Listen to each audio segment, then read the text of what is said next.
हिमाचल प्रदेश के चंबा जिले के भरमौर के ऐतिहासिक और प्राचीन 84 टेम्पल में भगवान भोलेनाथ का आशीर्वाद लेकर हम अपनी गाड़ी से पहुंच जाते हैं क्वारसी गांव। और यहीं से शुरू होता है हमारा असली सफ़र, हिमालय की गोद में उतरकर उसकी महानता को फील करने का, उसकी सोशियो इकोनॉमिक इम्पोर्टेंस को जानने का, हिमालय की खामोशी में छिपी अनगिनत कहानियों को सुनने का, समझने का। तो आइए इस रोमांचक यात्रा में आप हमारे साथ जरूर जुड़ें, क्योंकि हम आपको रूबरू करवाएंगे चंबा के होली तहसील के क्वारसी गांव से इंद्रहार पास होते हुए मैक्लोडगंज धर्मशाला तक के अद्भुत ट्रैकिंग एडवेंचर से। भरमौर का होली गांव एक तहसील हेडक्वार्टर है। चंबा से होली तक की दूरी लगभग 70 किलोमीटर है और होली से 5 किलोमीटर पहले से ही क्वारसी गांव के लिए डाइवर्शन है और 13 किलोमीटर का क्वारसी तक का ये सफ़र सिर्फ छोटी गाड़ी से ही किया जा सकता है। क्वारसी एक छोटा सा सुंदर गांव है जहां आप ट्रेडिशनल वुडन हाउसेस देख पाएंगे। भोले वाले गाँव वासियों की मासूमियत और हॉस्पिटैलिटी आपके दिल को छू जाएगी। ये देखिए, एक पेड़ से बनाया पशुओं के पानी पीने का स्थान। एक भाई ने यहाँ पर होम स्टे भी बनाया है। आइडियली क्वारसी धर्मशाला ट्रैक के लिए आपको एक शाम पहले ही क्वारसी आ जाना चाहिए, जिससे आप अर्ली मॉर्निंग अपनी यात्रा शुरू कर पाएँ। हमारे कदम भारी बारिश की वजह से कुछ समय के लिए क्वारसी गांव में थम जाते हैं। हम आश्रय लेते हैं गांव के कुलदेव यानी कि नाग मंदिर में। बारिश थमते ही हम क्वारसी से निकल पड़ते हैं। बारिश के कारण पूरे वातावरण में एक अनूठी छटा छा गई थी। सुरजीत जी, कितना डाया होगा इसका? मैं बताता हूँ, ये लो। कमाल है, ऐसे ऐसे तो आप 6 आ जाएंगे यहाँ। क्वारसी गांव से निकलते ही इस विशालकाय देवदार से भेंट हो जाती है।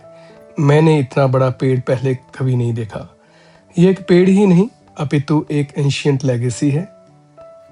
यदि ये कुछ कह पाता तो कई ट्रैवलर्स के किस्से सुनाता। इस लिविंग लीजेंड को मेरा प्रणाम है।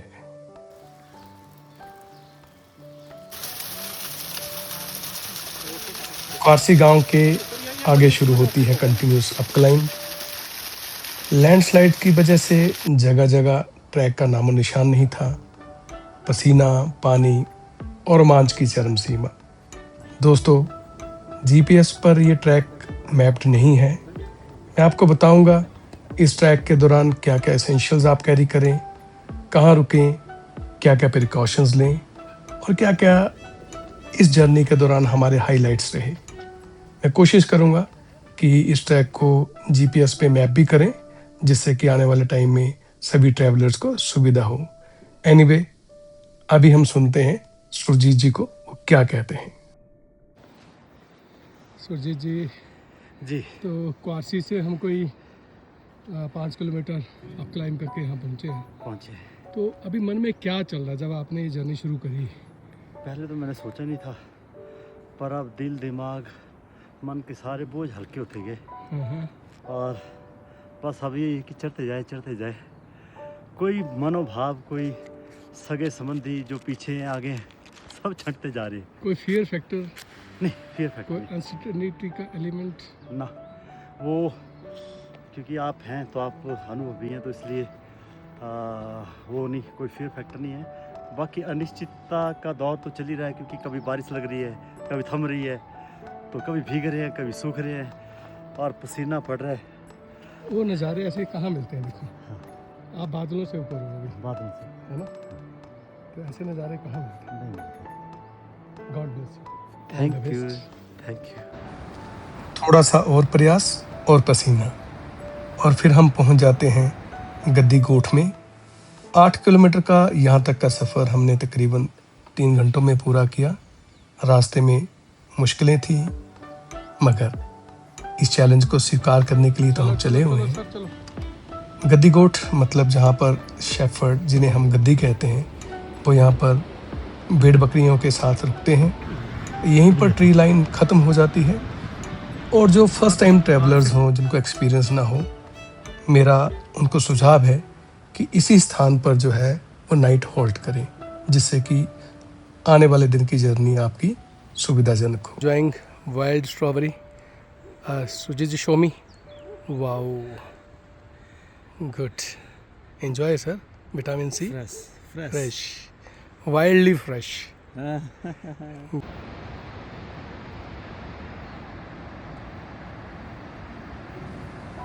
अभी सफ़र आधा ही हुआ था। टारगेट था अगली सेफ डेस्टिनेशन यानी कि कैंपिंग साइट चाहटा पहुंचने का। हमारे कदम लगातार आगे बढ़ रहे थे। अरे ये क्या, एक स्नो ब्रिज। जी हाँ, आज की एक्सपीडिशन का सबसे रोमांचक क्षण तो अब आया था। हाँ, तकरीबन 10 किलोमीटर के बाद हम पहुँचे एक ऐसे पॉइंट पे जहाँ पर एक नाले के ऊपर ग्लेशियर है, और इस ग्लेशियर को क्रॉस करके हमें we have to reach to the other side.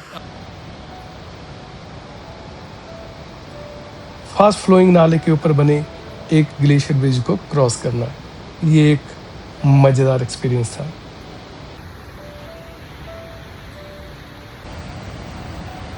चलिए सर। और आगे लगभग 75 डिग्री का Cliff climb, perhaps the most adventurous time of the expedition.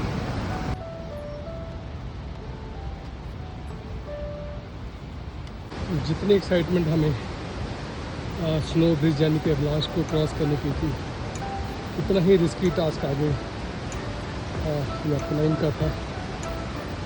काफ़ी रिस्की अपलाइन थी। बेसिकली कोई डिफाइंड रोड है ही नहीं। Tough climb, but we were here not to give up.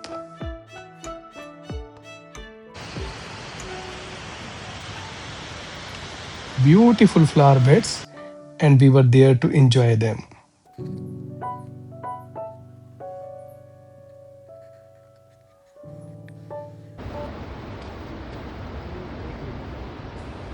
Risky terrain, but we were there to show the togetherness.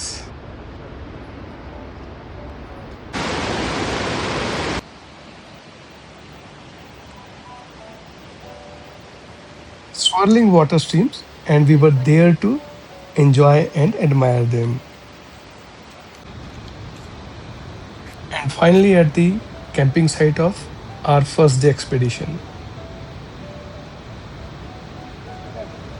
आज की camping site से थोड़ा सा पहले हमें मिल जाती हैं divine blessings of the holy mount, the Mani Mahesh ji. This is the view of Mani Mahesh from Chahta, यानी कि हम इंद्रहार पास के बिल्कुल नज़दीक हैं। और ट्रैकिंग एक्सपीडिशन में हमें हमेशा आइडेंटिफाइड कैंपिंग साइट पर ही रुकना चाहिए, जहां लकड़ियां हों, पानी हो और थोड़ा लेवल्ड लैंड भी हो। सबसे ज़रूरी शूटिंग स्टोन्स ना हो, या फिर किसी ग्लेशियर का खतरा ना हो, या फिर कोई फ्लैश फ्लड्स आने का रिस्क हो। आज फिर कहाँ से, क्वारसी से हमने शुरू किया, और एक चाहटा के पास एक वाटरफॉल है, वहाँ पर हम पहुँच गए, और यहाँ हमारी कैंपिंग शुरू हो रही है। आज की डे एंडिंग हो गई हमारी। So how was your experience, पहले तो मुझे बताइए। बहुत बढ़िया रहा, बड़ा चैलेंजिंग भी रहा बीच बीच में, बट बहुत मज़ा किया।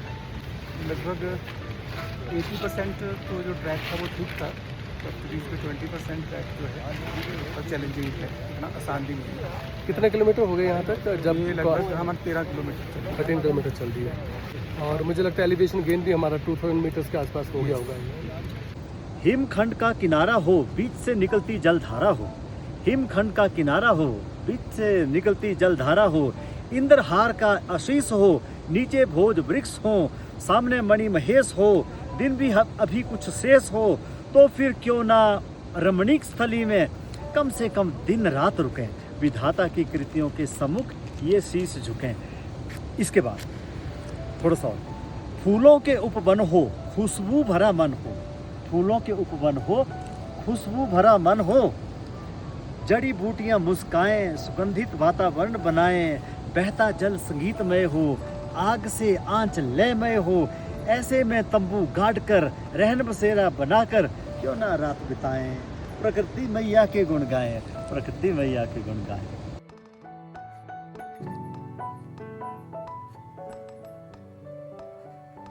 फाइनली हम अपनी जो हमारा नाइट हॉल्ट है वहाँ पहुँचे और बीच में बहुत चैलेंज थे, उसको भी हमने आज पूरा किया, उनको भी पार किया और अभी हम टेंट के अंदर हैं और देखते हैं कैसे नींद आती है। सोने की कोशिश कर रहे हैं।